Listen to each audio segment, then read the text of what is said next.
Жапония күн ел деп айтамыз. Сол себептен әр жапон күн шықпай тұрады, күнге құрмет көрсетеді.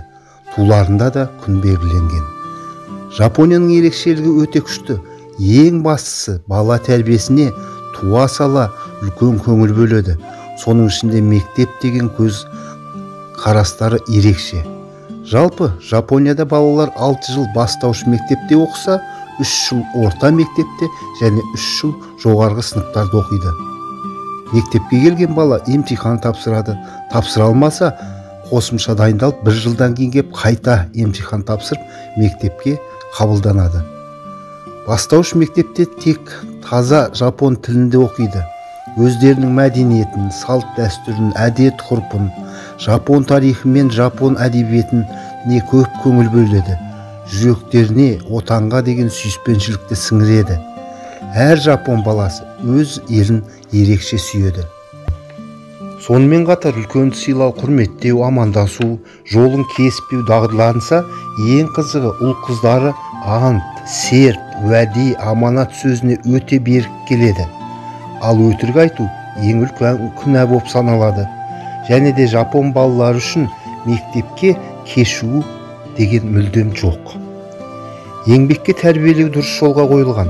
Мектеп оқушылары кезекші болып, сынып бөлмелерін, дәлізді, дәретхананы өздері жинайды, жуады. Гүлдер өсіру, ағаш өсіру, суғару, күту, мектеп ауласына сенбілік жасау әр оқушы үшін құрмет болып саналады. Таң қалатын жағдай, балалар үйінде де, мектепте де ұялы телефон ұстамайды. Қандай техника дамыған болса да, олар достарымен әңгімелесуге, сонымен қатар табиғат аясында серуендеуге әуес. Музыка тыңдау, сурет салу, табиғат аясында тамашалау, табиғатпен үйлесімді жасауға көп мән береді. Мысалы, интерактивті жиі қолданбайды, виртуалды ойын ойнамайды. Әр түрлі тақырыптарға талқылау жасап, әдетке айналған. Үлкен адамдар достармен, атақты адамдармен көп сұхбаттасады. Мектеп кезінен бастап өздерін үлкен өмір жолына дайындайды.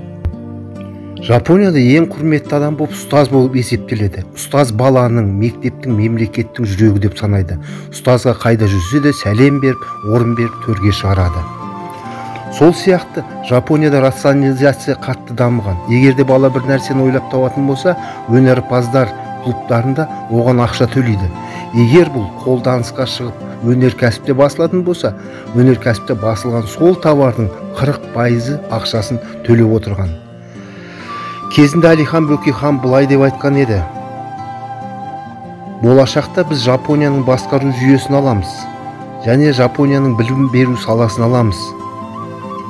Осында Европаның білім мен ғылымын беріп, өз қазақ балаларымызды тәрбиелейміз де үлкен жетістікке жеткен ең мықты мемлекет қатарына қосыламыз деп әттеген ай.